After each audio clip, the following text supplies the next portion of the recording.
Hello and welcome to Marvel Vision, a Marvel Studios TV show podcast brought to you by Cinema Sangha. My name is Devin Fracci. I am one of the hosts of the program, joining me as he traditionally does. My name is Derek Faracci, and I've got the brand new doo-doo, guaranteed like you-hoo. How are you, Devin? I'm wearing the wrong glasses right now. I have a pair of long-distance glasses and a pair of reader glasses, and I went to Joshua Tree this weekend, and I left my reader glasses in Joshua Tree. Good call. Yeah, it was a smart fucking move. That wasn't the dumbest thing I did, though. So I'm getting those. Those have been mailed to me. I should have those by Thursday. It's hard to write because I can't see, so it's a real challenge to write. But the dumbest thing I did is while I was in Joshua Tree, went in the jacuzzi a few times, and I foolishly did not leave my jacuzzi clothes outside in the 105-degree Joshua Tree heat to dry. I brought them back into the house, and so they were wet when I left. And so I had this bright idea. I stopped at the cemetery to see Brittany's grave on my way out of town, and I said, "You know, I'm going to be here a couple of minutes. Let me put these clothes on the back of my car on the trunk." And it's so hot right now. I bet this is going to actually do some actual. You see where this is going, don't you? I can see. Yep. So. Someone got your underwear on their windshield. So I leave the grave and I pull out, and I see something flying off the back of my car as I pull out of the cemetery. And it is, in fact, the T-shirt I wore flying off into the distance. And then I stopped to get gas, and I got gas, and I'm driving down the highway after that, and I hear something clunk against the side of my car, and I didn't put the gas cap back on. So the gas cap was banging against the side of the car while I was going 75 miles an hour on the highway. I had to pull over. At least you took the gas hose out. Right? I took the gas. So it's like the small victories that we have to really appreciate. But yeah, my fucking clothes. My clothes went, man. It's a shirt I really like too. I'm gonna have to buy it again because I really like it. And it's like sort of the underwear is like not that big a deal. Like, because I didn't have any swim trunks or anything. And so I just went in my underwear. We were all adults. It was fine. And but the underwear is fine to lose, but the shirt I'm really bummed about. I'm really, really bummed about it. So that's right. I like that you saw where this was going as soon as I told you I was put them on the back of the car. Yeah, it's a terrible plan. It's such a bad plan. I would almost certainly do the same thing. So, you know. Oh, man. I'm coming to you live from the destroyed rubble of Los Angeles, a city that has been invaded, and that hopefully our U.S. Marines can return some stability. Do you see the videos I posted today from the war-torn streets of Los Angeles? I did. Pretty scary stuff, huh? It is terrifying. There were some guys with leaf blowers, and then there were some people eating lunch out on the sidewalk in part of a cafe. Pretty bad stuff. Really nightmare business. So it's, the worst places in the world right now are Ukraine, Gaza, and Los Angeles. So if you're listening to this and you're not a Los Angeles person and you've been hearing things about Los Angeles, let me confidently tell you it's bullshit. Bless you, Derek, or cough you, Derek. Let me tell you confidently it's bullshit. Like, you're hearing things about Los Angeles is on fire or whatever. There's like a 3-block radius where there's some protests happening. Sorry, I'm going to stop you real quick. You just had to stop and point out I was coughing when I muted the mic. You could just let that go. I thought you were sneezing, so that's why I said bless you first. But either way, you can just let that go. I know, but it's so polite to say bless you when somebody sneezes. I'm a polite guy. Just let it go. Just let it go. Let it go. Let it go. But yeah, it's like a 2 or 3 block radius where anything significant is happening, and that's downtown where almost nobody actually lives. It's in front of a federal courthouse. There's always going to be some jokers starting trouble in these kinds of big protests. It's always going to happen. I mean, so far nobody has tried to murder any cops or hang Mike Pence at this one, so I think we're coming out ahead. So there's nothing to worry about in Los Angeles. They burned some cars, right? They burned some Waymos. That's very fucking funny, by the way. Yeah. That's very fucking funny. They were ordering the Waymos, and the Waymos would arrive, and they would burn them. Which there is funniness to that, but also there's a part of me it's like, that's not very good for the air. I mean, no, but it's Los Angeles. It's not very good air anyway. Yeah. And also, all of the environmental regulations have been rolled back, so it doesn't make a difference anymore. It's perfectly legal. Yeah, it's perfectly legal to just burn cars in the middle of the street in terms of like environmental impact. Yeah. But yeah, I mean, it's very funny to call a robot car to your location just to set it on fire, destroy it. Yeah. I came here to give you a ride. There's a show on Max. the sex lives of college girls. Yeah. At one point on their campus gets like delivery robots for like the campus store. Mm-hmm. And one of the people who works at the campus store keeps ordering stuff from the robots and then just kicking them over. And it's very similar. It's a very similar thing. We have the robots around here, and if you just stand in front of the robot, he's fucked. He can't do anything. Yeah. I've watched robots stand at a corner waiting to cross, but because of the way that traffic works at certain times of day in LA in certain busy areas, there's never a clear crosswalk, and the robot won't cross if there's not a clear crosswalk. But there will never be, because cars are always in the crosswalk, even when they're on a red light. They go so far up. Yeah. And it was very funny to watch this little poor robot just standing at the corner, just waiting.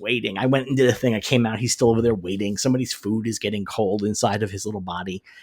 He's got like a little gonk droid body. Please, so. Garrett needs his Subway. Please help me. Anyway, it's a beautiful day. It's a little hot here in Los Angeles, but otherwise it's beautiful. Like I said, there's a couple of blocks where there's some stuff going on. Pretty much nobody lives there. It is not a big deal. Nobody's in danger. The only danger is, of course, having the National Guard and the Marines on the street. That's a little bit scary. Yeah. There's a curfew tonight, but only in parts of downtown, not even the rest of the city. So anyway, that's the deal. If you're not an LA person, this city is impossibly big. You have no idea how big this city is. And this county is unreal how big LA County is. So when you hear a thing happened in LA, the chances that you know somebody impacted are probably pretty low, unless you hear it happen like in an area that you know somebody lives in, So yeah, you remember being in LA. This is the biggest fucking city I've ever seen in my life. It's very long. It's a very long city. It's tall too. It's quite tall. It goes down to San Pedro. It's not that tall. It goes down to San Pedro, which is by Long Beach. Yeah, no, I'm talking about like building height. Oh no, I mean like it's wide and it's long and tall in terms of geography. There's a lot of ground here. Well, that'd be wide. I don't think that would be tall. Well, you said long, so I feel like long because is the wide. city is long and wide. That's fine. Like, yeah, I think I covered it with long. It's a very long city. See, long feels like a unidirectional measure to me. True, I can see that. So, well, anyway, it's a big fucking city. I think that's what we're really trying to get at here. How's any uprisings in Michigan right now? No. We had our Irish Fest this weekend. How did you go? I did. I went on Saturday. Yeah. Did you get loaded? I didn't get loaded, but I had a couple of drinks. I got day tipsy. Did you represent the Dublin Thunder? I did not. No, and no, I hung out. Far more people from Ireland live in my neighborhood than I realized. Wow, you got a little Irish enclave, huh? That's pretty cool. A little Irish enclave, yeah. And it was very fun. And then Sunday and yesterday, I did not feel well. I was feeling sick. Is that because you were watching Cobra Kai the whole time? Cough. I mean, that's why I was watching Cobra Kai the whole time, is because I took work off yesterday because I was not feeling well. Or, yeah, today's Tuesday, right? Yeah. Yeah, today remains Tuesday, yeah. So for those at home who have been following the Cobra Kai saga, Derek finished Cobra Kai this weekend. Was disappointed. Yeah. I think it's fair to say. It's fine. It's a fine show. The first 3 seasons are much stronger than the back 3. And that's my stance. So I watched Karate Kid Part 2, and it's not very good. It's very important to say that up front. It's like a little on the really super boring side, frankly. And the dialogue is unbelievably bad. But one of the problems you had was with the character of Chozen, who was one of the villains of Karate Kid 2, who comes back into Cobra Kai and becomes an ally of Daniel. Yeah. So watching Karate Kid 2, I think that the Cobra Kai version of Chozen is a pretty rational extrapolation of what that guy might grow up to be. I honestly do. I was surprised because I don't remember having watched Karate Kid 2. So he's an overly annoying character in a bad movie who becomes a kind of annoying character in a lackluster 3 seasons of a show. Well, he's like evil goofy guy. He's goofy, but he's evil goofy. Like he's always like making fun of Daniel and like laughing. He's always got a big fucking grin on his face. He's always like laughing at things. He's got sort of like lame Joker energy a little bit sometimes. I mean, so like when you watch that and you go, okay, what does this guy grow up to be? The fact that he's like so grim when he first comes into Cobra Kai is actually the shocking reversal. But then when he starts being silly again, that's actually closer, but it's like a good silly now. He's not like an evil silly. He's like a friendly silly as the show goes on. So I thought it was actually, having watched Karate Kid 2, like what they were working with from the character made sense to me. Not a good movie though. Boy, not a good movie though. Just really dull. Like the first hour and 10 minutes is just like walking around and people threatening to beat up Mr. Miyagi. I mean, like, it's like crazy. And Mr. Miyagi's whole thing is like, the best way to win a fight is not to be there. And like, that's great. No be there. It's no be there. No be there. That's what he says. But like, that's great, dude, but does not make a very compelling karate picture. Let me just tell you that. Like, it is just not the recipe for a compelling. Everything interesting that happens in the movie happens in the last 25 minutes. Cool. Excellent. Yeah, it's crazy. So, and now I have to watch Karate Kid 3. No, you don't. No, I do. I'm really dying to see it. I mean, this was not like a painful experience. It was like, I was like half second screening it. You know what I mean? Because like there's nothing happening half the movie. They're just like sitting around talking. I've heard people say they like Karate Kid 2. I don't think I've ever heard anyone say they like the third one. Oh no, I think it's probably gonna be awful. Like, but I'm excited about how awful it could be because I really am excited about Silver as a villain and like those flashbacks they have in Cobra Kai, where he's like, I was on a lot of cocaine back then. Those flashbacks, he's truly insane seeming, and so like he's like cackling 80s villain, and I'm kind of excited about that. That is like what I'm not looking forward to a good movie. Yeah. Karate Kid 2 is pretty interesting because it really is made by a bunch of people who don't have any fundamental understanding of Japan at all, but the whole movie's set in Japan. Also, what's really interesting in Karate Kid Part 2 is, for young audiences will never understand this, Daniel just runs onto a plane that Mr. Miyagi's on. Oh, does he? Yeah. Can't do that anymore. No, and I'm not sure you could ever really do that. Like, he must have had a ticket, right? He had bought a ticket, but then they were trying to kick him off, and then because Mr. Miyagi's dad is dying, and so he's leaving to go to Japan to see his dad before he dies. And Daniel's like, "Wow, your dad's still alive? I thought you were the oldest motherfucker who ever was around." And his mom's not in the movie; she's off screen the whole time, and off screen she gives him permission to go to Japan. Also, he uses his money from winning the Allstate to go. No, he uses his college savings. Oh, that's right. He uses his college savings. He uses his college savings. And Mr. Miyagi, what's funny is that Mr. Miyagi's leaving in the morning to go to the airport, and he's waiting. He's got the cab there, and he's waiting for Daniel to show up, and Daniel doesn't, and he's sad. And then he gets on the plane, and Daniel runs up the walkway, and Mr. Miyagi's like, "Go home. You can't come with me." I'm like, "What were you doing this morning, buddy? Like, you were waiting for this kid. Like, you're waiting for your little butt boy to say goodbye, not like come with me." Yeah, so it's very funny to see like how much stuff you could just do on an airplane back then that was like pretty low key. It was very low key.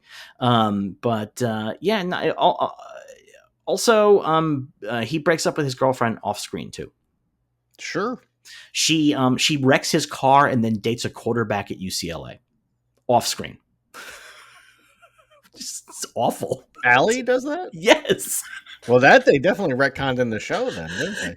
I mean, like, it's awful. And then he was supposed to go to his prom with her, and then she wrecked his car, and then she went and dated a UCLA quarterback. Okay. In the show, they retconned that. Yeah, they had to, because that makes Allie such a fucking jerk. They need to make her a jerk because he has to fall in love with Kamiko in Karate Kid 2. So they can't have anything hanging over your head about Daniel's, like, love of Allie or whatever, you know? So, very interesting. Anyway, we got any news this week? They could have just handled it like Indiana Jones and just not brought her up. Well, the problem is, so John Avildsen directed this, and it's just like Rocky 2. It opens up the second after the fight ends. I guess the 3 movies all take place in 2 years. These 2 movies take place in about 6 hours. Yeah, and he's in Cobra Kai. He says that he won in 84 and 85. Yeah, so it's the same. That's the 3rd movie is 85. That would be. No, but the very opening of this movie is Daniel in the shower after winning the All Valley. He comes out and people like trying to get his autograph for winning the All Valley, and Kreese is really mad. It is like the beginning of Rocky 2, where Rocky and Apollo are in the hospital, and Apollo's like, I want a rematch. You know, it has like that exact vibe. But doesn't Karate Kid end quite a bit after the All Valley? I don't know. Like they go outside. I didn't watch Kreese again. Oh, that happened at the end of the first Karate Kid? Yeah, right. Where I don't know. I didn't rewatch it. Kreese is trying to kill Johnny, and Mr. Miyagi's got to beat up Kreese. Oh, I didn't watch the first one, so this I'm is just pretty sure that's the end of the. then the first 10 minutes of this movie are the end of the first one. Then in that case, Okay, I'm pretty sure. I'm pretty sure that that's the ending of the first one. I oh haven't man, seen I it guess in forever. I guess it could be because that does happen at the beginning of the second one. So I guess they just took Okay. that all and just put that at the beginning of the second one. Yeah. So it was interesting. Anyway, okay, we got any news this week? We do. We do. What we The got? Fantastic Four popcorn buckets have started to come out. The coolest one is Galactus's head with light up eyes Why are you not going to get that one? because it's $80. It's fucking nuts. That's That's nuts. insane. That's I don't insane even understand how it could be that much. because they'll get people to pay it. I mean, it's awesome. Don't get me wrong. It is awesome, but It's like also huge. It it's is gigantic. gigantic. Yeah, it's gigantic. And it's really cool, but like, yeah, I'm not paying $80 for a fucking popcorn bucket, man. It's No. not happening. No, that's too bad. I paid like That $20 is- for the Dune one, and I was like, what a sucker I am. But that comes with like popcorn. So does this Right? one. I mean, so does this one. But if you're paying $20 for the Dune one, you're getting popcorn with it. The popcorn's usually like 14, 15 bucks. So it's like, okay, $5 for the thing, right? This is $80. That means I'm paying at least $65 for this thing. Well, it's got light That's too bulbs in it. much. That's a big deal. It's got light I bulbs. guess. That's I where mean, all the extra I money got comes in. the Captain America shield one for Brave New World, and that like folds up and stuff. And that cost, I think, like $30. So Yeah, I paid 80 like an bucks extra is like 20 out for of that. control. The problem is I'm going to go to $80. AMC and they're going to have it on display, and I'm going to become weak in the moment. Oh, it's gonna be sold out like day one. Yeah, you're right. You're right. Yeah, It's going to be on eBay for $200 immediately, right? yeah, yeah. But that's out there, or will be out there. And then I There's guess also the a other one Herbie one. is the Herbie, and then there's a Fantastic Car. But I don't know where those ones are for. Herbie's pretty cool. Did you see the Superman one I sent you? Yes, that seems That's like a very bad design. it seems awesome to me. I don't know. Seems like a very bad design. I know, but it's like awesome to have in your house. It's not a great design for a popcorn bucket. The design is that it's a popcorn machine, and Superman is standing outside of it, and he's shooting his heat vision through the machine at the popcorn popper to pop the popcorn. It's really cool. No, it's very cool, but like I would see myself reaching in and breaking off his heat vision beam and being like, son of a bitch. Why would you do this? Why would you have this fucking thing in the middle? That's so annoying. Oh man. Yeah, that one is definitively made to like, no, do not use this for eating popcorn. This is just a show off. Yeah. I like there's another Superman one that is a like one of those corner newspaper auto Yeah, stands. The quarter. A newspaper stand is the word you're looking for. But it's not like a newspaper stand. People might think like it's the guy standing there with all the magazines. You're right. That's a good point. Yeah, it's a newspaper kiosk. Then maybe it's a kiosk. Like I don't know what it's called. It's like it's a metal thing box. Dispenser, newspaper dispenser. Yeah. Dispenser, sure. And it's the Daily Planet, and it's got like a Superman newspaper, and you open it up, and that's where your popcorn goes. So that one's pretty fun. Children have no clue what that is. The kids that go to the theater have no fucking clue what this device is. Yeah, no. Makes it exciting. Anyway. EW had a big cover story today about Superman, and some bits and bobs came out of it, including that James Gunn revealed that someone is currently writing a Wonder Woman movie. He did not say who. He also said he was asked if there would be a Superman sequel. He said, "What I'm working on is in some way, I mean, yes, but it is." But is it a straight up Superman sequel? I would say not necessarily. So he's got that happening. Some kind of Superman sequel. Who knows what it could be? Is that Justice League? It could be Brave and the Bold. It could be not Brave and the Bold. World's Finest, which would be a Batman Superman movie. It could be Trinity, which would be a Batman Superman Wonder Woman movie. It could be Justice League. Who knows? Who can say? It could be Superman's pal Jimmy Olsen. It could be Superman's pal Jimmy Olsen. I would watch a movie about Jimmy Olsen, sure. That should be a TV show, honestly. Like every episode, he turns into a different monster or weird thing or whatever. That should be the Jimmy Olsen. 6 episodes. The latest Jimmy Olsen comic, the miniseries. I can't remember who did it. I feel terrible. I can't remember the people who wrote and drew it, but a great miniseries. In that series, he becomes the Daily Planet's like web correspondent. So he's got like floating cameras that follow him everywhere and record all the stuff he does. And he's basically just turned into like the Daily Planet's like, we need somebody to do stupid things because that'll drive viewers and then that'll keep us alive. And he becomes the biggest thing. And he's essentially just doing jackass stunts for the Daily Planet. And it's a very good book. He steals the Batmobile. Nice. He hires 100 actors and dresses them all up as Joker and has them hang out throughout all of Gotham to confuse cool. Batman. No, that's not cool. That seems quite terrifying. Yeah. Also, those guys could really get in trouble. Those guys could get fucked up. Yeah. But it's a very fun story. It's a very good comic series. And then, sure enough, somebody tries to kill him, and he has to go into hiding, which is a good time.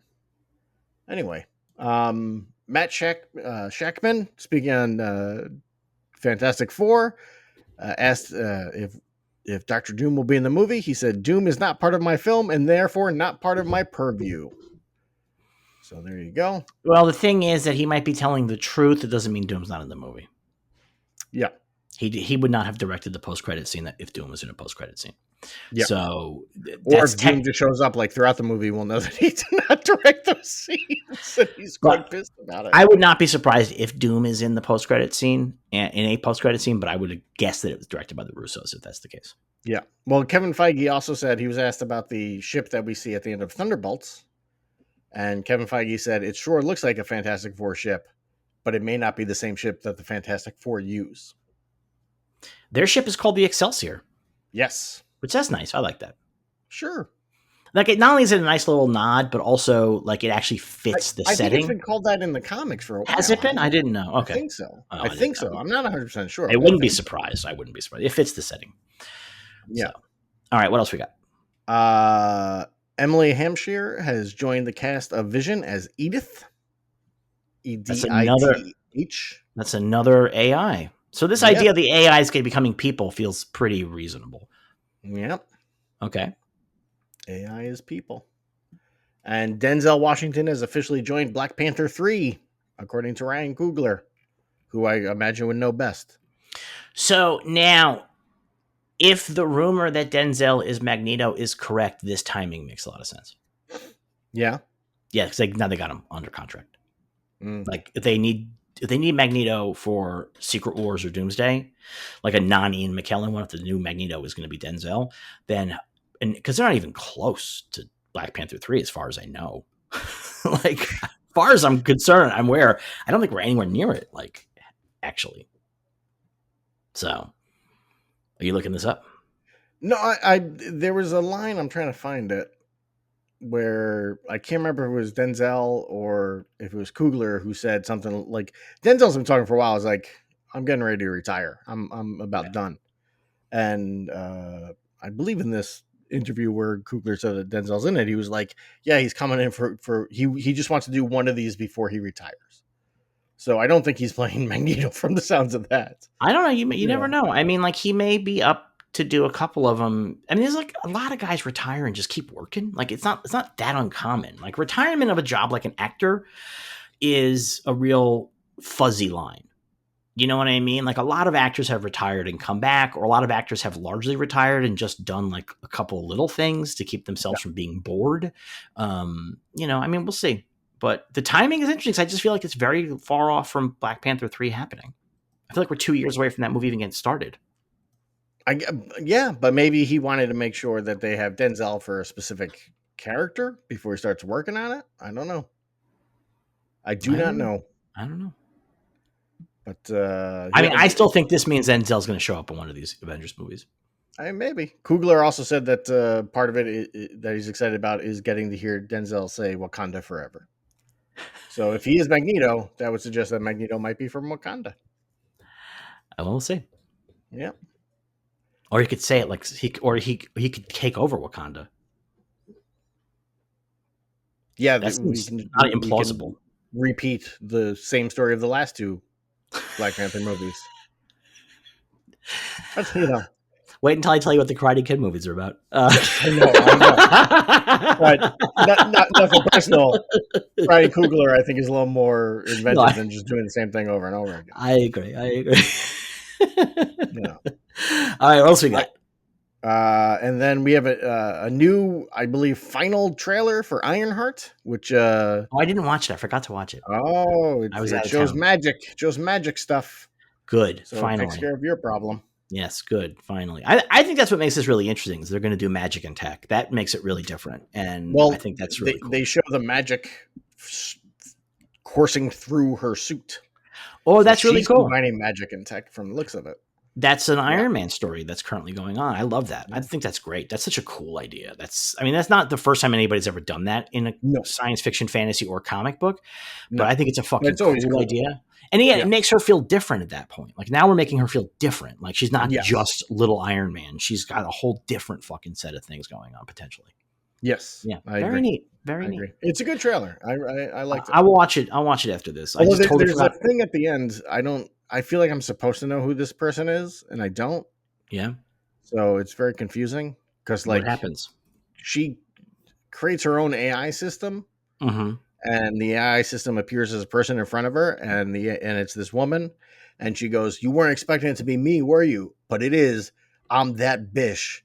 And I'm like, I don't know who you are. Like I'm not sure if that's somebody who's famous, and like for a certain demographic, they're gonna be like, "Holy shit, it's blah blah blah." I have no clue. Oh man, I do not know. I didn't watch it, so I don't have that information. Gosh, I will have to watch it, and maybe next week I'll be able to tell you. So the Reddit does not seem to have anybody else. Anybody guessing or knowing who this guy is. They're not mentioning it in the Reddit thread. It's a woman. Yeah, I don't know who this woman is. Okay. Yeah, I don't know who it is, but she says that, and I was like, maybe I'm supposed to know, but I'm old. I don't know. If it's somebody for the kids, good for them. Yeah. But there you go. Yeah. But all right. That it for news? That's all I got. The one interesting thing I heard this week was that Scarlett Johansson asked to have her executive producer credit removed from Thunderbolts. That's weird. She had nothing to do with the movie. No. They clearly told her no. Yeah, I mean, I think there's a contractual thing. They couldn't, you know what I mean? Like, and she's probably getting paid. But yeah, that's a kind of interesting thing. I mean, she had nothing to do with the movie. I think she didn't want her name used in the marketing, is my guess. Right? That's probably the thing. But she gets that credit because Florence Pugh shows up in the Black Panther movie that she was an executive producer on, and so then that gets attached to that Black Widow, Black Panther movie. That gets attached to the character, and then now she's going to be executive producer for a bunch of movies that have. Whenever Florence Pugh shows up, she'll probably be listed as an executive producer, my guess. So, yeah, interesting. Yeah, it is interesting, right? But anyway, all right, we got letters. We do. Adam Gorham asks, I'm a sucker for stories about actors who either passed or lost big roles in popular movies, like Doug Ray Scott losing Wolverine to Hugh Jackman over scheduling conflicts. You could say it's my favorite what if. Years ago, Birth Movie's Death had reported that on how Marvel Studios was going after Joaquin Phoenix for the role of Doctor Strange. I wonder if Devin recalls this and has anything interesting to say about it. I'd also love to hear about other close call casting stories and your takes on them. Well, I can tell you about Joaquin, which is they were working with him right up until deadline to get him to Comic-Con. They had a car out front of his house to take him to the airport. That's how tight it got. And I think in the end, it's for the best that it didn't end up being Joaquin. I think it would have been cool. I think he would have been cool casting.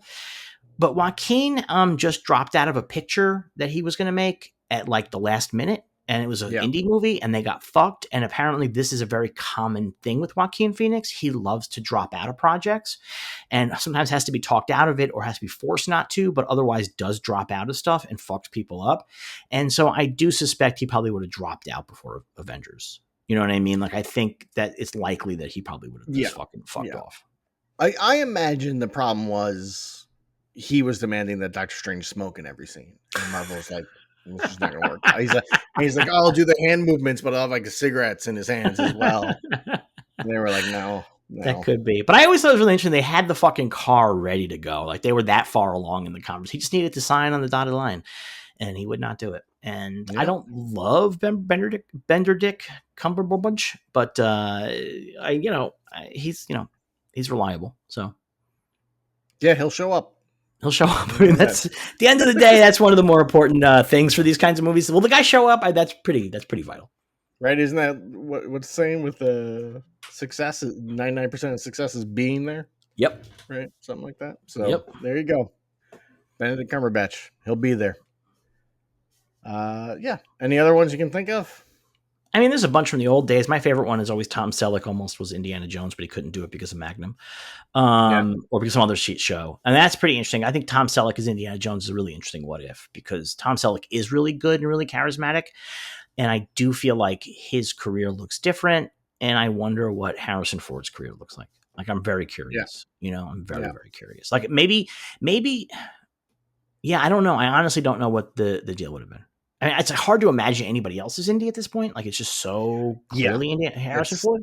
It's very hard to imagine anyone else. But that one was pretty close. That one was pretty close. So that's my most interest. That's the one I wish I could sort of see that timeline the most, Yeah. Oh shit, I got kicked. I can hear you. Can you hear me? Yeah.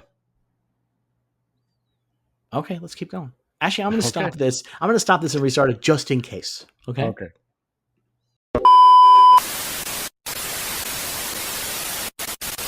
All right, we may have had a technical difficulty. I don't feel like checking to find out, so we're just going to keep rolling here. Derek wants me to go back and see if we cut off in the middle of a sentence or not, and you know what? I'm just going to leave everything in. We're just going to leave as it is. It's going to be. This is a really transparent episode of Marvel Vision. We're letting as opposed to all the other heavily edited episodes, the super polished work that we traditionally do. Yeah. All right, what's our next question? This question is from. He did not sign it, so I'm just going to go with Juan. Hey guys, love the show. One question I've had in mind a lot reading up to the premiere of Fantastic Four is some of the casting rumors this movie had for quite some time. Stuff like Dev Patel as Reed or Antonio Banderas as Galactus.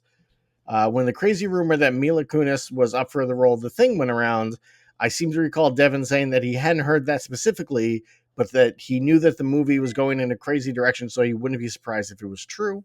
I've always wondered if the crazy direction was just the retro 60s alt-universe concept, or if there was... is that you? That's the cat. Jesus. Or if there's something even weirder in the works he had heard about before they settled on this approach. Would love to know if you guys have any thoughts about the long development of this project and the many iterations it probably went through before we landed on what's coming out this summer.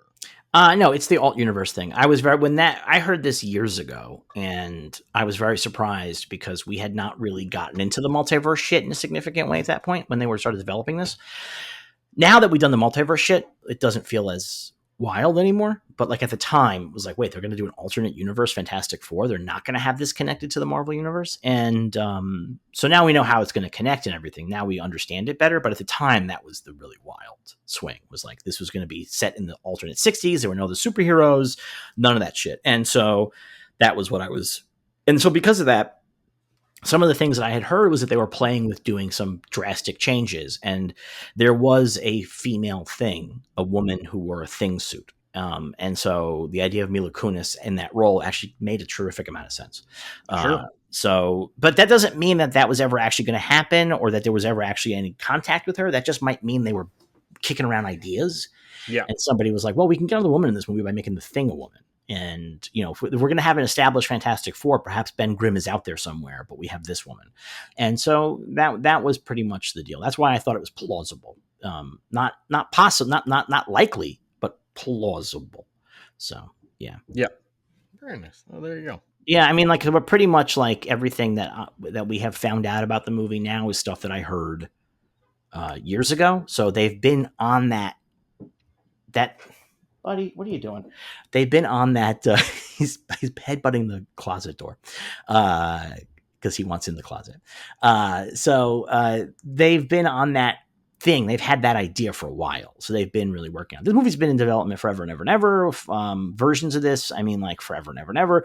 But the Marvel MCU version, as soon as they got the rights back, they jumped into action. So the development has been longer, but that's because they were really specific about crafting what they were going to do. Yes, yes. Have I told you my ending of Fantastic Four theory? What's that? My theory, and this connects to the what we saw in the post credit scene in Thunderbolts. My theory is Galactus is eating their Earth, and Reed and Sue put little Franklin into a ship and shoot him off into another reality, and he's essentially the Marvel Superman. So I don't think that's going to happen. I don't think Galactus is going to eat their Earth. That was a consideration I had for a while. I don't think they're going to No, end you this can't. movie. I don't think you can end the movie on that sad of a note. They can't lose No. at the end of the movie. The movie's going to end like a No. movie, and then there's going Yeah. to be a post-credit scene. Like that's what's going to happen. Like if there's something weird happening to their Earth, like it's going to be in a post-credit scene. They're going to look up and go, "What's that in the sky?" Like there's a portal opening or whatever. You know what I mean? Like, I honestly, I think it's going to be they'll stop Galactus because of Galactus and Silver Surfer. They'll learn that there's a multiverse, and they'll be like, "Let's go explore," and then that'll Could like be. that kind of thing. Yeah, Because could be that. you don't end Fantastic Four with we failed to save our world. Let's go to this one now. Like that's just That's not how. That's not how you do it. Yeah, no. And so I think that the end of the movie though will just be them winning. That'll be period. It won't even be let's go. Yeah. It will be the first post credit scene will be let's go explore, and then the second post credit scene will be whatever they do with Doom, that Shackman didn't do. So yeah, that's my guess. So all right, what else? What's our last letter? Finally, we can answer the question from Brooks Pryor. Hey guys, love the podcast. Wondering if you could do a segment on how you feel about the Mission Impossible movies. I'm a big fan other than Mission Impossible 2, which was a big swing and a miss for me. Excited to see the final one this weekend. No matter what, this is probably one of those all-time franchises. So I did finally see Mission Impossible: The Final Reckoning. They say Final Reckoning or Reckoning about 5 or 6 times in the picture. I thought it was a pretty bad movie. I need you to trust me one last time. No, the best line in the movie is, now I'm going to go over here and say that to this guy. No, the best line in the movie is torpedo tube. That's the best line in the whole movie. Torpedo tube. And somebody pointed out that's exactly how Ash in Evil Dead says chainsaw. Like it's exactly the way, like he's thinking it, but he needs to let the audience know what he's thinking. And so that's what's happening here is that Tom Cruise has not said a line this whole sequence where he's in the water with the submarine, but then he sees the torpedo tube and somebody was like, oh, nobody's going to have a fucking clue what he's looking at. So he has to say torpedo tube. And I loved it. I fucking burst out laughing. The thing about this movie is that it feels like, they had 2 really good action scenes they wanted to do, but they had no place to fit them in the last movie. So they just made a whole second movie to get to these 2 action scenes. The rest of the movie is not very good. It is kind of a disaster on a lot of levels. It's pretty boring. Everybody just sits around telling each other what happened in previous Mission Impossibles, not most of which really matters that much. And in fact, the amount of exposition they do about the threat is just way overblown because I think it's pretty easy to understand all told. But I do feel like this movie is the most platonically pure Mission Impossible, which is that it's a movie full of stuff I don't care about whatsoever, and then a couple of amazing action scenes that I'll remember forever. And but everything else will just disappears from my brain. Like I couldn't when they start talking about in this movie the rabbit's foot and shit. I was like, wait, which movie is that? Hold on, what? And the only reason I remembered was because they're like, that asshole never told you what was in the rabbit's foot. And I'm like, oh, that asshole was J.J. Abrams. That's right. The rabbit's foot was his MacGuffin. That really is what happens in the movie. They literally say they never told you what was in the rabbit's foot, did they? Well, here's what actually was. And I was like, oh, okay, they're fucking riffing on J.J. Abrams right here. You know what's crazy about this movie? Something I find crazy about this movie, and I had to look it up after I saw the movie to figure out what was happening, and I had to wait a while for other people to finally figure it out, is the President of the United States sends Tom Cruise to a battleship, the George H.W. Bush battleship, where Hannah Waddingham is waiting, and he gives her a note from the president, and all that's on the note is a date. It's like May 16th, 1992 or whatever, right? And they never explain what that is. They do. No, they don't. They do. She says it's Tom Cruise. Do you know what this date means? He goes, no. She goes, this is the day when I was in Bosnia Herzegovina and the military would not make a tough decision, and so we lost everybody. She says it to him. Do you know what the date really is? No, what is it? First movie. The first movie. Yeah, fair enough. But no, that's what she explains it to him in context that in the movie, She was in Bosnia, and somebody would not make the hard decision, take the big swing, and do the for a long impossible time, task. people online were like, "None of these movies they go to Bosnia. What does this have to do with any everything else in this It's movie?" her past. Yes, but everything else in this movie is directly connected to things Oh, that okay. Tom Cruise did. So it was like, what is going on? Like, what is this? And then finally somebody's like, oh, it's when the first movie came out. The thing about Mission Impossible movies is that I think they are the only real strong argument for why IMAX should do more rep screenings. Because I can't imagine watching these movies multiple times, but I could imagine going to an IMAX and watching some of these because they're pretty good in IMAX. Sure. But like, I don't know if I want to watch them at home. I don't really care enough. So yeah, I don't care about any of these fucking characters. No. I don't really care about any of them. For the most part, I enjoyed all of these movies. I did not like this one. I don't really remember. Again, I can't tell you the stories of any of them. Like, something happens, and then he goes rogue, and then he saves the day, and everyone's like, "Oh, thank God he went rogue." They make fun of that in this movie too. The guy's like, "All you do is go rogue." Yeah, and I'm pretty sure because they wanted what's his face, Hawkeye, to show up. Renner. And Renner said no. And Renner said in interviews like they were just wanted me to show up so they could kill me off. And I'm pretty sure in this movie you can quickly figure out which character they replaced him with. So that works out. And yeah, not a good movie, but I enjoy the series overall. And I think it's very unlike Fast and Furious. I think it was very smart to finish these, quote unquote. They didn't. I mean, if this is the last one, it works. It's like, okay, now it's over. Like, I think any of them could have felt like that, though. Well, the last one couldn't because it ends on a fucking. It was a part one of part two. It was called Dead Reckoning Part One. I mean, but let me finish what I'm saying, because now for all time you can do box sets and you can do now on Netflix, all 10 of them or however many, 8 of them or whatever. Where with Fast and Furious, if they never make whatever this final Fast and Furious is, this series loses interest in being watched in the future because it's like, well, it just ends on like a weird cliffhanger and that's it, and we're never going to find out anything. Where this is like, at least, okay, this has a finale to it. Like, this is done. Even though it cost $400 million, it'll never make its money back theatrically. Oh, I imagine over time, all 8 of these movies will more than cover the cost of this one. So if they haven't already. All right, that's our Mission Impossible discussion. You ready to talk about the next episode of Justice League Unlimited? Sure. All right, let's do it.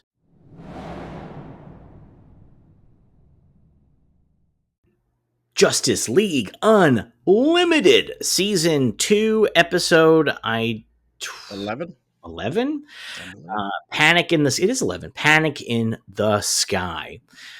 We open with Professor Hamilton giving Galatea a forehead device that's going to put her in telepathic contact with the Super Friends, who we met at the end of the last episode, and it's the Ultimen, and each of them is a analog of one of the Super Friends. He says that these Ultimen have they are just blank slates; they have no thoughts, and she's only going to follow her commands. I don't actually think that he's correct.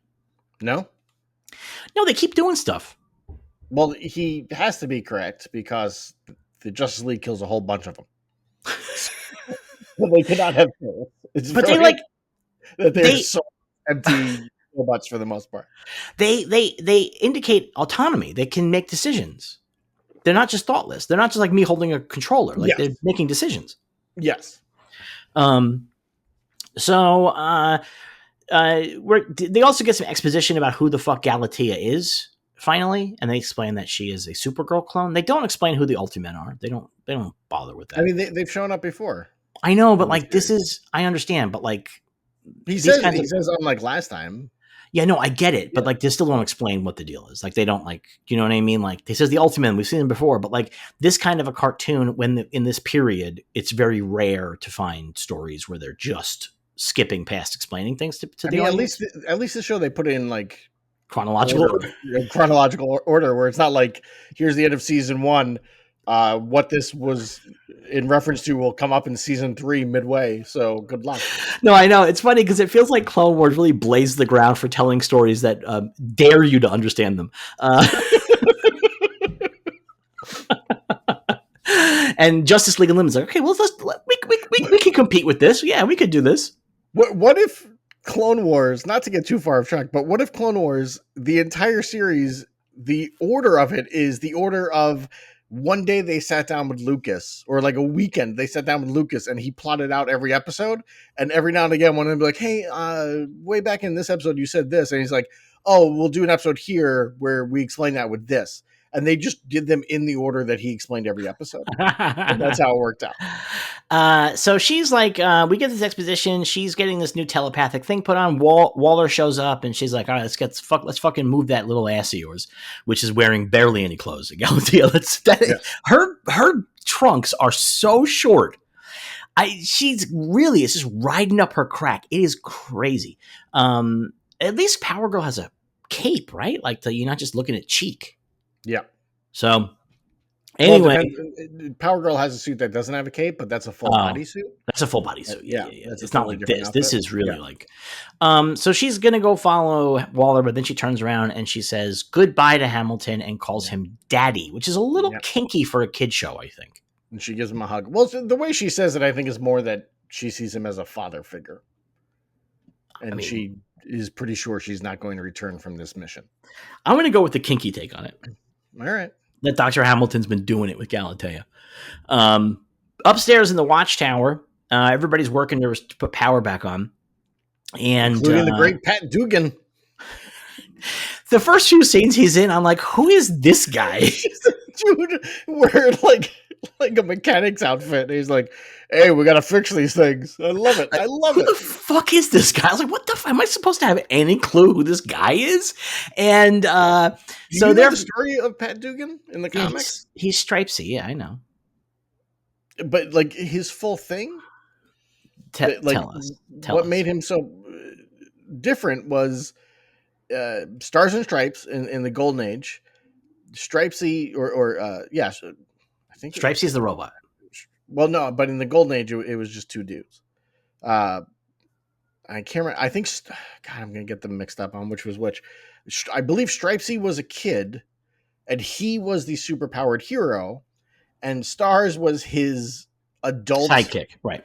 Sidekick, and that was the switch on them. And here's Jerry, who is still a sidekick, or a Pat rather, who's still a sidekick, and now it's just his stepdaughter. Okay, so I find that very fun. Good. I mean, we talked about it before on this program. I thought there was something even bigger than that. Did we? I didn't think we did. Yeah, we have. We've talked about it. You actually, this is like one of your pieces of trivia that you like to come back to. This is like one of your, and also they did a TV show about this. Yeah, I mean, I don't know how many people watch that show. No, what I'm saying, like we had because of that TV show, and because this is one of your favorite pieces of trivia, we have covered that. But I do the same thing. There's certain pieces of trivia I love fucking saying too. So we're all a bunch of old men saying the same fucking stories over and over and over again. But do you know about Pat Dugan? Come on, that was good. Jesus, that's ableist. All right. So they get a phone call from the Flash, and he's like, hey, so here's the deal. Nobody died, but however, everybody fucking hates us now. And then there's a news report that comes on, and the news report is like, the Justice League blew up this whole town, and Superman's fucking pissed off. Turn that shit off. Calm down, Soups. Jesus Put Christ. on New Girl. And then he decides he's going to call a meeting, and he's like, okay, get so-and-so, John, and so into the meeting room. And he's in front of Martian Manhunter. I was like, why didn't you just say it to Martian Manhunter in his face? And he goes, oh, no, you too, Jean. I'm like, you can't have two guys named John and Jean. That's just too confusing for me. That's just, I can't keep track of that. Because I really thought Superman was saying, get John Jones into the meeting room. And he's saying it right in front. And I was like, I'm right here, buddy. You could just say it to me. Yeah. He's talking about Jon Stewart. Jon Stewart, yes, who has been relieved as host of The Daily Show. He's only doing, I think, once a week on The Daily Show now? I think only Mondays. Mondays, yeah. So they go and they have a meeting, and Flash and Batman are out there. And Superman's like, okay, we fucked up. We lost the trust of the people. And Wonder Woman's like, we got to make a gesture. We got to do something What that I will earn like the first is he's like, we've lost the trust of the people, and Green Lantern's like, who gives a shit? piece of shit. Fuck. I mean, he's the military guy, so it does like have some sense to it. He's like, fuck it. Like our deal here is to keep them safe. They don't gotta like Yeah, us, and that's yeah. like a real like deployed military attitude. But yeah, he really is like fuck them all. But Wonder was like, right, we should do something, and then we cut to them, and they're flying in the Wonder Jet, and they get on the phone to the Flash and Batman. Batman's driving. You skipped a bunch. What did I skip? They decide in the room to turn themselves in, and then they go tell everybody on the satellite that Oh they're yeah, you're turning right. themselves in, and Supergirl almost reveals to everyone Clark Kent's like Superman's identity as Clark Kent. I mean, the fact that she says Clark, and anybody paying attention knows he's Clark Kent, because everybody had to be wondering about the relationship between these two guys anyway. So, like, that just is the final piece. Yeah, yeah. But Um, yeah, and then they're like, okay, we got to go, and they get in there the Javelin, and they call Flash and Batman, and Flash is like, yeah, good call, let's turn ourselves in, and Batman's like, Batman's driving. Batman's driving. stupid. He should not be on the phone while he's driving. I just want to say specifically that he is not should be on video phone while he's driving. It's very dangerous. He seems to be going quite fast. Yes. And I think that he's a real menace to Gotham. But yes, his thing is, this is the stupidest fucking idea I've ever heard in my life, is what he says to them. And he's like, I'm not going to fucking turn myself in. Give me a break. And one woman has a great line. She goes, oh, he took that better than I expected. Yes. Yeah. That's good writing. That's good writing that understands the characters nicely, because they had to understand that he was never going to fucking do it. Well, that's Dwayne McDuffie. He knows these characters. Yeah. And he also says, though, hey, I'm not even a fucking member of the Justice League. I'm a part-timer, man. Like, don't call me in on my hours off. Like, this I is got not nothing happening. to do with this bullshit. Yeah, exactly. I got warrants. So they go and they turn themselves in. Who am I supposed to know who this guy is they turn themselves into? I'm not sure. It really has like the big vibe of a guy I'm supposed to know, though, right? Yeah. Yeah. I do want to point out that when they show up to turn themselves in, the Javelin lands and they all get out, including Flash, who was not with them, which means they had to stop and pick up Flash, who is the fastest man alive and could run there by himself and just meet them there. Maybe he ran there. He ran there and got on the Javelin and then just came off with the rest of them, and he thought it'd be fun to do that. I like to think they were like, look, if we're going to turn ourselves in, first we got to go to Denny's. Like, there's no way I'm turning myself in, or we're turning ourselves in and not eating first. Like, who knows the next time we're going to get a good meal. Let's all go get some pancakes. And then we'll turn ourselves in. And that's where they stopped. So the military guards try to put cuffs on him, and the guy who I'm pretty sure we're supposed to know who he is like, no, don't do it. Like, are you crazy? Like, he's like, they're turning themselves in. He goes, besides, I'm not convinced these fucking cuffs would hold them, which made me think, did they make Jon Stewart give up his ring? I guess not. He's banging on something again. All right, I know, but it's noise in the background. But that seems crazy, right? Like, he's the only one out of them, I think, who they can take away his powers, right? Yeah. Well, no, Hawkgirl is powered with nth metal, so like. Oh, that's right. So she has her whole thing. Is she a founder? Yes. Yeah. Was she always a founder in this continuity, or was it Hawkman originally? No, it was Hawkgirl. It was always Hawkgirl. Interesting. Yeah. Not even Hawkwoman. Hawkman barely shows up in the cartoons. Interesting. He's in like 2 or 3 episodes. Very interesting. He sucks. I mean, that's not unusual for Hawkman. No, so they get arrested. They go into whatever military base this. It's like kind of really sketchy what's happening here. Like, to my understanding, I'm like, there's a military base. It's like in a mountain, maybe, I guess. Up aboard the Watchtower, they realize there's a bunch of missiles. This is my favorite scene in the episode. There's a bunch of missiles coming, and everybody looks at the window trying to figure it out. And Supergirl goes, it looks like missiles. And I'm like, Supergirl, I know your power set. You can see them. I know you can see them. Telescopic vision, Supergirl. Yeah, like, I know you can do it. It's not even a question to me. Like, you can. It isn't even like you have to like do something special. That's just how you see. You know what I mean? Like, give me a break. And if she had been a little bit more fucking on the ball, maybe what happens next maybe wouldn't have happened, because they could have had a better warning. It would have happened because they have no power. So it's not like if she noticed them sooner, they could have stopped them. You know. Well, I think what's interesting is that because they don't have any doors to the outside, they can't just go out there and intercept them. Yeah. Which is the problem last episode where Superman had to bust a hole in the side of the watchtower. Smashed a hole through the watchtower, yeah. Like, that's the thing, is they need to fucking put a couple of hatches in because they need to be able to fly. Some of these people could definitely fly out there and intercept at least some of these missiles, which would make their lives an awful lot easier. Yes. Because these missiles have funny buzzsaws inside of them. And when they hit of the characters we see throughout this sequence, the ones who could go out there and take care of this problem are Supergirl, Martian Manhunter, the Ray. Let's see who else. Starman, Dr. Light, Stripesy. I don't know if his thing is airtight because the water gets in. Oh, okay. So I don't know. Booster Gold. And that's a pretty reasonable number of guys. They could really take out a bunch of these. Oh, and Red Tornado. I don't know. Yeah, Red Tornado. He's a robot. Yeah, he's a robot. Yeah. Yeah. But go ahead. No, that's it. Oh, why'd you say end? I don't know. Go on. So these missiles are not just explosive missiles. They have these buzzsaws inside of them, and they hit all on the same side of the watchtower. I thought they were going to push the watchtower down towards Earth because they are called Damocles missiles, and Damocles is the famous hanging sword that would hung over the king. And so I thought that was their thing, was they were going to make the sword drop. They were going to make the watchtower, the sword, drop, but that's not the deal. They just cut holes in the side, and the missiles are actually full of ultimen. Each missile has a complement of ultimen. Yes. And so it's very interesting, the battle that happens now, because on the one hand, the animators are called on to do a ton of superheroes, but they only have the same 5 villains again and again and again. So like it sort of evens out a little bit, maybe. Like they have just the same people. Also, I noticed that the Ultimen are Apache Chief, Black Vulcan, the Wonder Twins, and who's the other guy?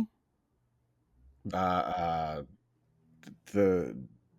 Japanese guy, was it Tsunami or something like that? I can't remember his name is. Typhoon? Something? Anyway, the Wonder Twins don't have their powers work like the Wonder Twins do. Yes. Well, no, they don't have to touch each other, right? They don't touch each other. Yeah, I think that's a really interesting. That's an interesting limitation, because those powers, they're super overpowered when you get down to it. And I think actually Samurai, there we go. I think that this episode kind of proves that they're super overpowered because they are the ones who give everybody the hardest time. Because they're turned into like dinosaurs and shit. Like, so like there's one scene where they're fighting and there's just a giant pile of Apache chiefs, which by the way has dark genocide implications. I want to say, for sure. Very dark. Also very dark is that Black Vulcan one of the Black Vulcans gets taken out by Question using a bedpan. Yep. And I feel like a conspiracy-addled weirdo knocking a black man out with a toilet thing is just bad optics, because you feel like the conspiracy guys probably do have some racial views that are not so cool. Like, I have to imagine the Question's a racist. Like, I can't imagine otherwise. I think you're reading quite a bit into an animated television show for. I just think that that kind of guy is usually pretty racist. He's probably an anti-Semite and pretty racist. That's pretty standard conspiracy guy stuff. So I don't. And like, was Steve Ditko racist? No, he was Ayn Rand though. So. He was all Ayn Rand. She's racist. She was racist, but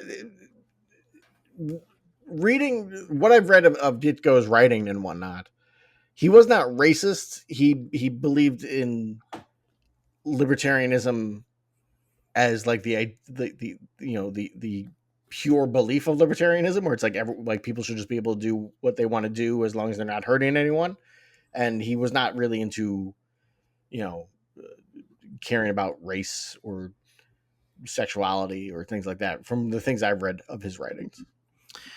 So then, in that case, Buddy Todd, let us know. The only people I've ever seen Steve Ditko write negatively about are Stanley and Donald Trump. So take that as you will. Yeah, but that's before Donald Trump was in politics, right? Yeah, that was Donald Trump, the businessman in New York. Yeah, the irritating businessman. Yeah.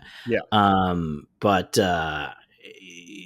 I mean, I do wonder though, because like, could he have had race science as part of his belief system?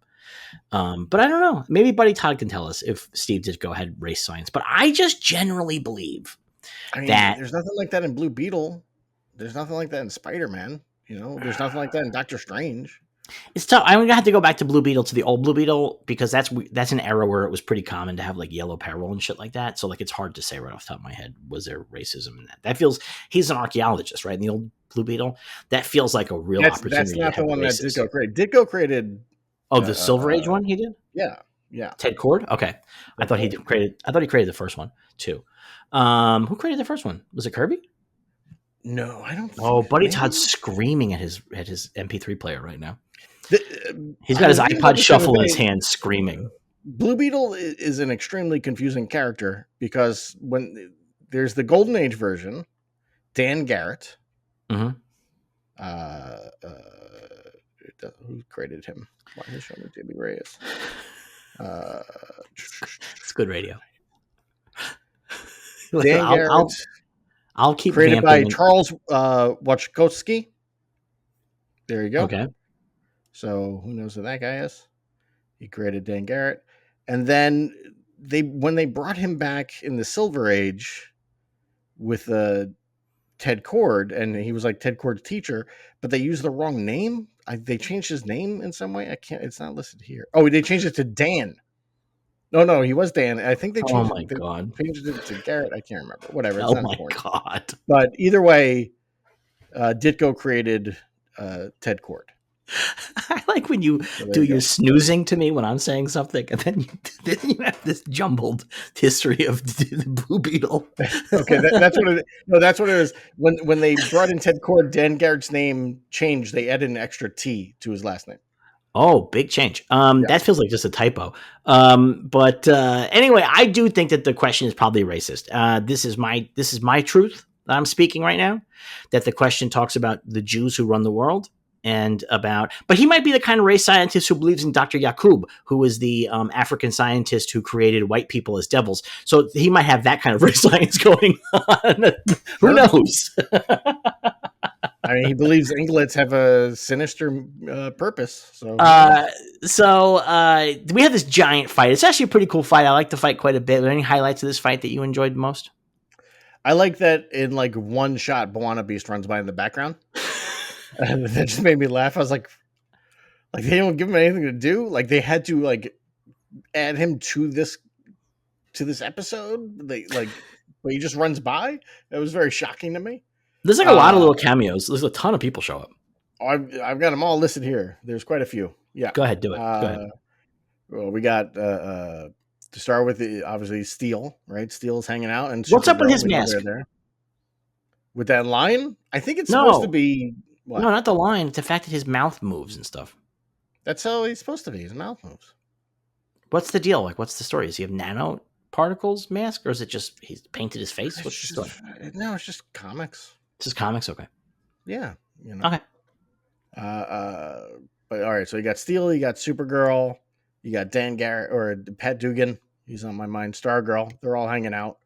Then you got Fire, Metamorpho, Black Canary, Red Tornado, The Ray, The Shining Knights, Atom Smasher, Vigilante, Aztec, Ice, Hourman, Crimson Fox, Bwana Beast, Starman, Dr. Light, Commander Steel, Hawk, Wildcat, Sandman, Obsidian, Creeper, Blue Devil, Huntress, Question, Captain Atom, The Ray, and Booster Gold. The Ray, by the way, only shows up in one moment when Supergirl finds him laying on the floor unconscious, picks him up and goes, Ray. I'm sorry. Yes, the Atom. Picks him up and goes, "Oh, Ray," because his name is Ray Palmer, and then just puts him back down on the ground. She puts him back down right in the. Exactly. That was my exact thought. Was that she puts him right down in the middle of the hallway. She doesn't even move off to the side, like up against the wall, where he's a little bit safer. No, he's gonna shelf. Fucking Apache Chief gonna come busting down that hallway.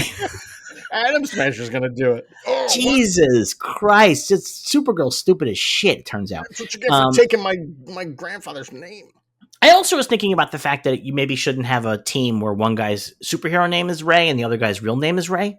Because I found, and then the characters keep using their real names and their superhero names interchangeably. That feels really like I like to see a whole episode where they're like, Ray, come to the bridge, and then both those guys show up, and it's like, wait, hold on, which one of us? No. They're like the Ray. When do we ever use you in this show? We're talking about Adam quite clearly. So we had this big Ray, fight. you do have a cool jacket. So I like the Ray. I do I like think he's the Ray. got a This is great design. Yeah. yeah. This is not me shitting on the No. Ray. This is me just noticing that he is not a character that they actually fucking really work with. On the ground, Amanda Waller is in Cadmus with J.K. Rowling, J.K. Simmons, and Batman comes out the fucking ceiling and Yes. knocks out J.K. Simmons and goes to Waller. He's like, "You son of a bitch." He says, you told me that we were gonna like be friends now, and then they had this argument about like whether or not the League fired the cannon, and he's like, "We knew it was empty. We wouldn't have shot when it was empty." She goes, "You were just doing a warning shot," and then they realized that that the cannon was fired remotely, and that Lex Luthor's the only Batman person. knows because Batman says there's only 3 people in the world Right. who could hack into the cannon, Right. and 2 of them were on the satellite, which is not true because he's talking about himself and he was not there. So he just lied to it. That's Batman's deal now. He lies. So up on the Watchtower, Captain Atom joins the fight against the Ultimen. Although I don't know that this feels exactly as triumphant as it should be. Yeah, it's a little quick. But not just that, but like, I don't know, these guys are like trying to blow up the whole Watchtower. He's just saving his own life. It's not that he's necessarily like, saving his buddies. Helping It's out. like, Yeah. it's just kind of chaos. It's not like he's not like up against the army. Like that would feel more of a Captain Atom choosing his side in a big way. Yeah. But I get that's what they're going for. Also, let's not skip the moment when one of the Wonder Twins goes into a room full of the low-paid workers, turns into a T-Rex, and the workers are like, I guess we should just charge at him and get killed. We never see him again, so they obviously all got killed. I kept waiting for the shot of them like beating up the T-Rex, and then we never go back to it. They're all just fucking meat. Yeah, it's kind of crazy. Dunzo. Yeah. There is a worker who gets killed by one of the drills. Yes. 100% the drill hits him and sends him into the next room. But he's like he's clearly has to be being chewed up by the drill. There's no way that he can survive that. Yeah. So Steel goes down to deal with what's going on in the reactor room. Something crazy is going on down there. Supergirl breaks off to go down there to check, and she finds Galatea in the reactor room beating the shit out of Steel. She has broken Steel's hammer. The way that Supergirl treats that is like it's Thor's hammer, and is Steel's hammer like mystically strong that it would be amazing to break it, or... Not that I'm aware of. She really is. It's got like it can shoot like electricity and stuff, but I don't think it's like it's not made out of like adamantium or something like that, like some unbreakable metal. Yeah, because when she holds it up, it's like she's doing like, oh my god, Mjolnir's broken. Like, but I was like, this is just this guy's metal fucking hammer. I mean, it doesn't seem like that big a deal. But I would be more concerned that his face is broken. Because it's like, oh my god, she punched him to the point that his face came off. Yeah. That's he must be dead. So Galatea is like, hey, I'm glad you're here just in time to watch me blow up this whole fucking Watchtower. And there's a part though where Supergirl's like, hey, put Steel down, and Galatea is like, glad to do it. And she just drops him, and I'm like, no, be a villain. Do like a good villain thing here. Like throw him down the reactor shaft and make Supergirl save him. You know what I mean? Like in a moment she's going to drop an entire like giant computer console on him, and again his armor is gone, so he should be dead at that moment, but he survives. So she's gonna blow up the Arc Tower, and they start fighting, and Galatea is like, I'm so much strong, I'm like you, but I'm you at your peak. Like I'm older than you, I'm more aggressive, I'm stronger. They fight, but Supergirl starts doing psychological warfare. And she's like, you're not even a real person. Like, you don't count. Like, you're not me. You're nobody. You're a fucking weapon.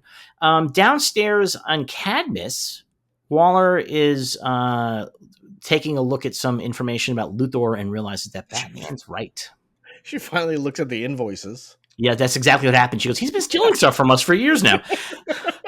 Oh, look at this. Imagine Amanda Waller missing that. That's crazy, right? That's like nuts. Insane. That is bonkers. And so she misses it, but it's so easy to find. It's so well. Then she says to Dr. Hamilton, "So this is what he's been stealing. Could he use this to hack into the Watchtower?" And I wanted Dr. Hamilton to go, "I make clones, lady. Like I'm not a computer scientist. Why do you think I would fucking know this?" To be fair, he also makes spaceships and things like that. So. Oh, okay, fair enough. Okay, but I would find his answer like, I make clones. I mean, like, you want to know if you can clone somebody? I'm the guy you want to ask. If you know a teenage girl that you want to clone to illegally to the age of legality, I'm your man. Dr. Hamilton, you creep.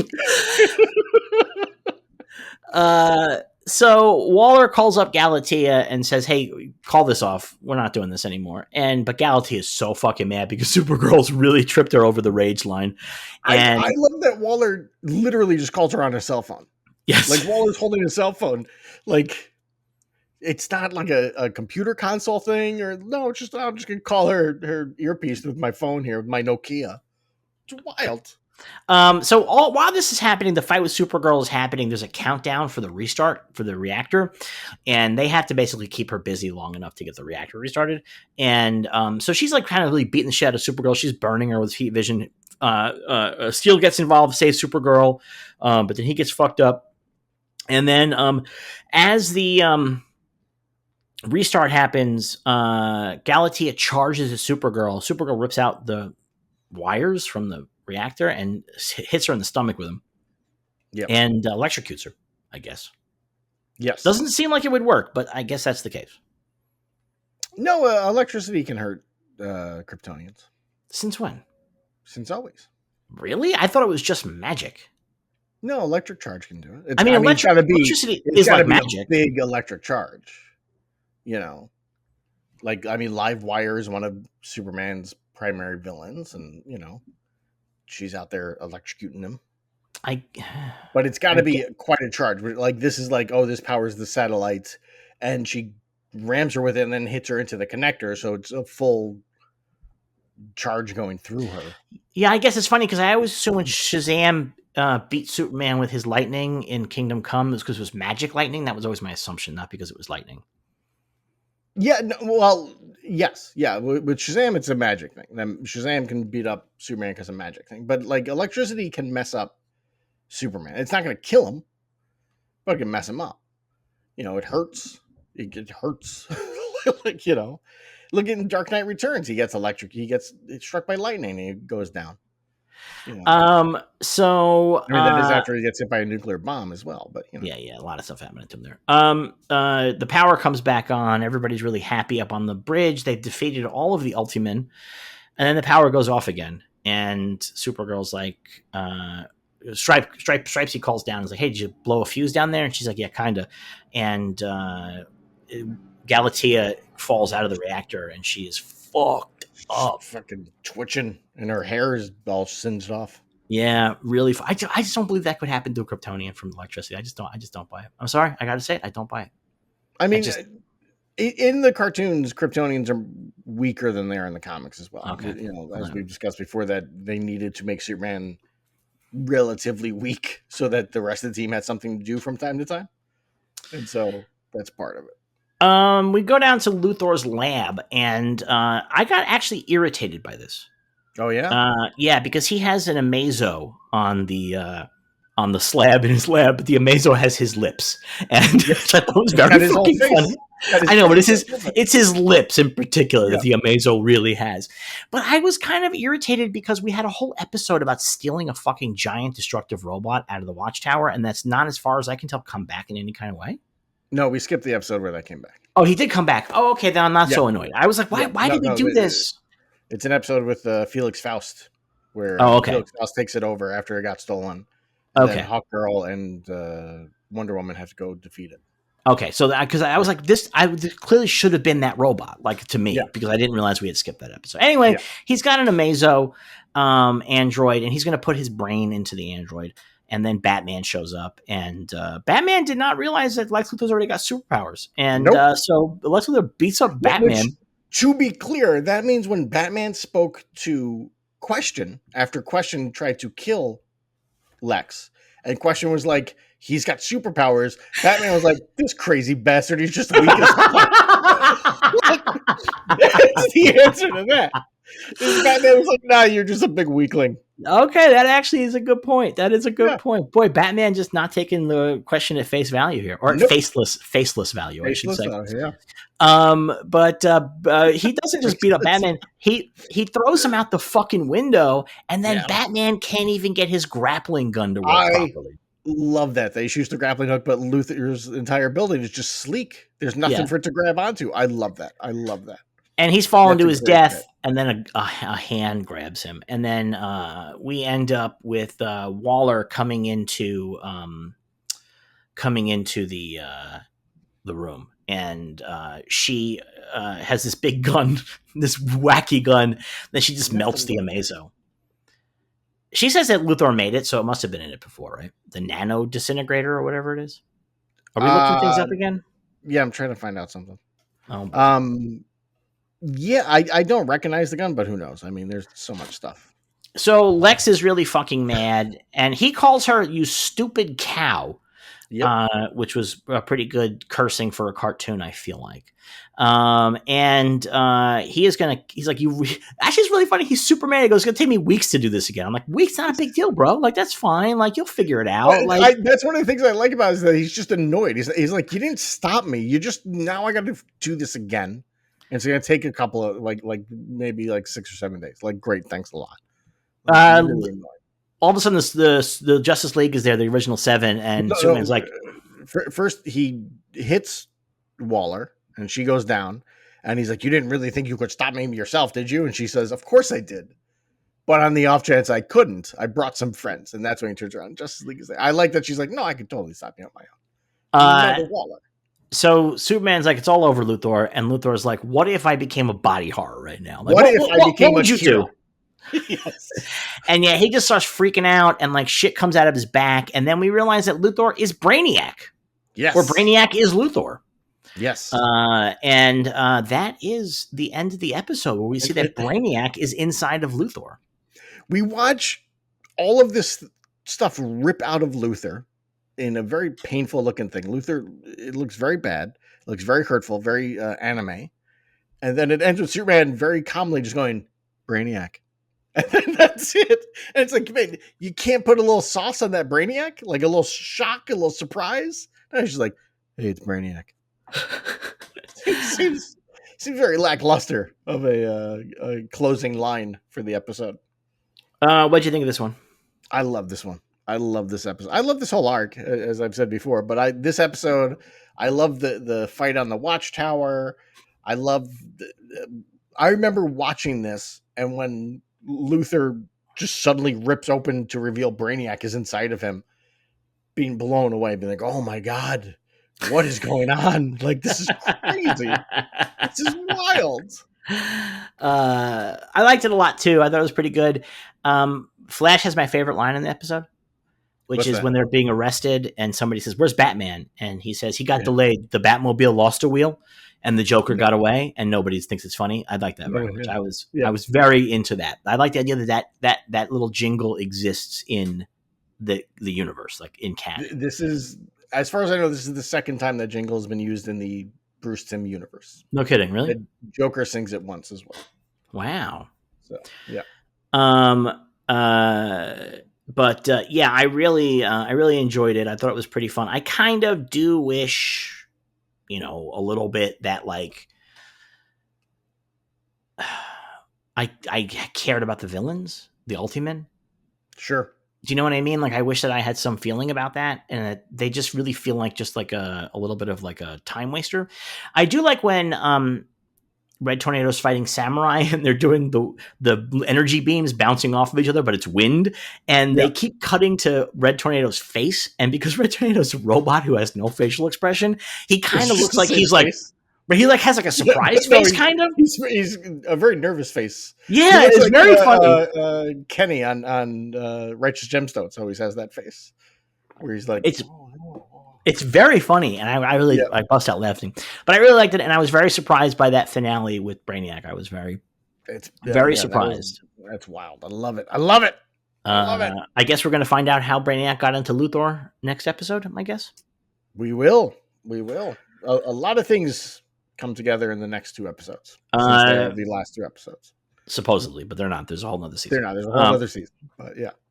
Next episode is called Divided We Fall, and it is going to conclude the Cadmus arc. And then the next episode is called Epilogue, and it's going to conclude Justice League Unlimited, except they then get another season. So when they do another season, they're like, well, we're going to focus on the villains a lot this season, I guess, because we cleaned up everybody's stories. So that brings us quite close to the end of the Cadmus arc. We're going to pile into Ironheart after that. If you're listening to this program and you want more superhero bullshit from us, then I recommend subscribing at the $5 or above level at www.patreon.com/cinemasanga, SANGHA, to get Watchmen. We are going to be doing Batman v Superman Dawn of Justice this month. Can I make a statement on this? Go ahead. This will be the last I ever talk about Batman v Superman Dawn of Justice or about anything Snyder related. I am fucking done. We're going to watch the director's cut. We're going to watch the director's cut, which I understand is a better version. I don't think I've ever actually watched it. It's not. So we'll be doing the director's cut of BVS DOJ. And yeah, I mean, we did a poll. I did a poll and I put Brightburn on the poll. And my thought process was that Brightburn would split the BVS vote. That was like kind of the hope, but it did not. BVS was the juggernaut in this one. I kind of hoped Superman 3 was going to take it. I really was hoping that Superman 3 could squeak out a win, but nothing gets in the way. People just are not tired of hearing about Snyder movies. They are not tired of it at all. I am. So... But this is actually a good one to do before Gunn's Superman, because we get to, this is our last Snyder movie. There's no more Snyder movies to talk about. Have we done them all? I guess so, right? Because we did. Well, we didn't do Wonder Woman, I think. We didn't do the first Wonder Woman. But that's not, I mean like movies that Snyder directed. Yeah, we've done all of his directed DC. Right, we did Man of Steel, and then we did the Snyder Cut. That was our very first Watchmen, was Snyder Cut, wasn't it? I don't think so. Was it? I think it was. I think that was how we decided that we knew we were going to have to go really long, so we didn't want to do a Marvel vision. And so we decided that we could do this as a project to just do a superhero movie every month, that we had enough runway to do it. I think it was the very first one. So we did that. I mean, so this will be our final Zack Snyder DC movie. So unless all the rumors are true and they fire James Gunn and bring Zack Snyder back and restore the Snyder Cut. There's like a really strong Guardians of Ga'Hoole into every fucking poll from now on. There's a strong argument that we should do 300 at some point, because it is a comic book movie. Like, it's a strong argument. Did we do Watchmen? We did. Of course, we did Watchmen. We did Watchmen. Yeah, we did Watchmen.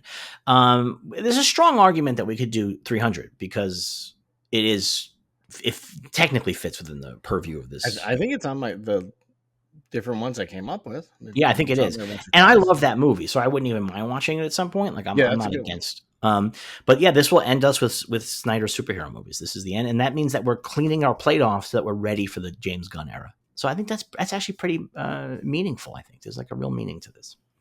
Yeah. So, all right. Until next time, may you be happy, may you be healthy, may you be safe, may you be well, but most of all, may you remain a true believer.